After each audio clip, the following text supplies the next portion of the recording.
ಬಹುತೇಕ ಪ್ರಾದೇಶಿಕ ಪಕ್ಷಗಳ ನಾಯಕತ್ವವು ವ್ಯಕ್ತಿ ಮತ್ತು ಕುಟುಂಬದ ಆಧಾರಿತವಾಗಿದ್ದು, ಅದರ ಆಚೆಗೆ ಬಂದು ಪಕ್ಷವನ್ನು ಸಂಘಟಿಸದ ಕಾರಣದಿಂದಾಗಿ ಮತ್ತು ಪಕ್ಷದ ಆಯಾ ಕಟ್ಟಿನಲ್ಲಿ ಸಮರ್ಥ ನಾಯಕರಿಗೆ ಅವಕಾಶವನ್ನು ನೀಡದೆ ಕುಟುಂಬದವರಿಗೆ ಮಣೆ ಹಾಕ್ತಾ ಇರೋದ್ರಿಂದ ಪ್ರಾದೇಶಿಕ ಪಕ್ಷಗಳು ನಿಧಾನವಾಗಿ ತಮ್ಮ ವರ್ಚಸ್ಸನ್ನು ಕಳೆದುಕೊಳ್ತಾ ಇವೆ.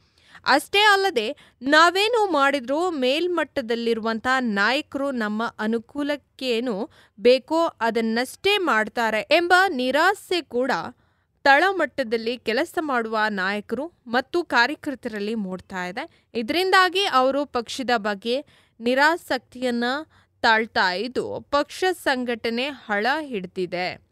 ಇವತ್ತು ನಮ್ಮ ದೇಶದಲ್ಲಿ ನೂರಾರು ಪ್ರಾದೇಶಿಕ ಪಕ್ಷಗಳಿದ್ರೂ ಕೆಲವು ಪಕ್ಷಗಳು ಮಾತ್ರ ಸ್ವತಂತ್ರವಾಗಿ ಆಡಳಿತವನ್ನು ನಡೆಸುವ ಮಟ್ಟದಲ್ಲಿವೆ. ಉಳಿದೆಲ್ಲದಂತೆ ಹಲವು ರಾಜ್ಯಗಳಲ್ಲಿ ಆಳಿದಂಥ ಪ್ರಾದೇಶಿಕ ಪಕ್ಷಗಳು ಮೂಲೆ ಸೇರಿವೆ. ಇದಕ್ಕೆ ಕಾರಣಗಳು ಹಲವಾರು ಇರಬಹುದು. ಆದರೆ ಅದರ ಆಚೆಗೂ ಬಹುತೇಕ ಪ್ರಾದೇಶಿಕ ಪಕ್ಷಗಳು ಕೆಲವು ಕುಟುಂಬಗಳ ಹಿಡಿತದಲ್ಲಿವೆ. ಹೀಗಾಗಿ ಅಂತಹ ಪಕ್ಷಗಳಲ್ಲಿ ಎಷ್ಟೇ ಮೇಧಾವಿ ನಾಯಕರುಗಳಿದ್ರೂ ಅವರು ಯಾರೂ ಕೂಡ ಪಕ್ಷವನ್ನು ಹುಟ್ಟುಹಾಕಿದ ವ್ಯಕ್ತಿಯ ಕುಟುಂಬದ ಸದಸ್ಯರನ್ನ ಮೀರಿ ಪಕ್ಷದಲ್ಲಿ ಬೆಳೆಯೋದಕ್ಕೆ ಸಾಧ್ಯವಾಗ್ತಾ ಇಲ್ಲ. ಕೆಲವೊಂದು ಪ್ರಾದೇಶಿಕ ಪಕ್ಷಗಳಂತೂ ಒಂದು ಕುಟುಂಬದ ಸತ್ವಾಗಿದೆ. ಹೀಗಾಗಿ ಇತರೆ ನಾಯಕರು ಪಕ್ಷಕ್ಕಾಗಿ ಪ್ರಾಣ ಕೊಟ್ಟು ಕೆಲಸ ಮಾಡಿದ್ರು ಅಂತಿಮವಾಗಿ ಅದರ ಲಾಭಗಳೆಲ್ಲವನ್ನ ಪಕ್ಷವನ್ನ ಹುಟ್ಟುಹಾಕಿದ ವ್ಯಕ್ತಿ ಮತ್ತು ಆತನ ಕುಟುಂಬದ ಪಾಲಾಗ್ತಾ ಇದೆ. ಅಷ್ಟೇ ಅಲ್ಲದೆ, ಪಕ್ಷ ಅಧಿಕಾರಕ್ಕೆ ಬಂದರೂ ಲಾಭವೇನಿದೆ ಎನ್ನೋದಾದ್ರೆ ಇದನ್ನೆಲ್ಲವನ್ನ ಬಳಸಿಕೊಳ್ಳುವವರು ಕೂಡ ಪಕ್ಷವನ್ನ ಹುಟ್ಟುಹಾಕಿದವರೇ ಆಗಿರ್ತಾರೆ.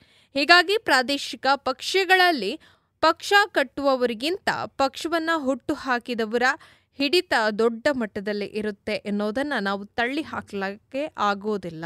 ಒಂದು ಹಂತದವರೆಗೆ ಇದೆಲ್ಲವೂ ನಡೆಯುತ್ತಾ ಹೋಗುತ್ತೆ. ಆದರೆ ಮುಂದುವರಿದಂತೆ ನಾಯಕರ ನಡುವೆ ಭಿನ್ನಮತ ಮುಗಿದೇಳುವಂಥ ಕಾರಣದಿಂದಾಗಿ ತಳಮಟ್ಟದಲ್ಲಿ ಕೆಲಸ ಮಾಡುವ ಕಾರ್ಯಕರ್ತರು ಪಕ್ಷ ಸಂಘಟನೆಯಲ್ಲಿ ಆಸಕ್ತಿಯನ್ನು ಕಳೆದುಕೊಳ್ತಾ ಬರ್ತಾರೆ. ಜೊತೆಗೆ ಪಕ್ಷದಲ್ಲಿ ಹಿಡಿತವನ್ನ ಇರುವವರು ಎಲ್ಲವನ್ನ ಒಟ್ಟಾಗಿ ತೆಗೆದುಕೊಂಡು ಹೋಗುವವರು, ಸ್ವಾರ್ಥ ರಹಿತರು, ಪ್ರತಿಷ್ಠೆಯನ್ನು ಬದಿಗಿಟ್ಟು ಕೆಲಸ ಮಾಡುವವರು ಸೇರಿದಂತೆ ನಾಯಕತ್ವದ ಗುಣ ನಾಯಕರನ್ನ ಗುರುತಿಸಿ ಅವರನ್ನ ಪಕ್ಷದ ಮುಖ್ಯವಾಹಿನಿಗೆ ತರುವ ಬದಲು ಬಟಂಗಿಗಳನ್ನು ಇಟ್ಟುಕೊಂಡು ಮುನ್ನಡೆಯೋದ್ರಿಂದ ಅಧಿಕಾರಕ್ಕೇರಿದ ಪಕ್ಷಗಳು ಕೂಡ ನೆಲ ಕಚ್ಚುತ್ತಾ ಇದೆ.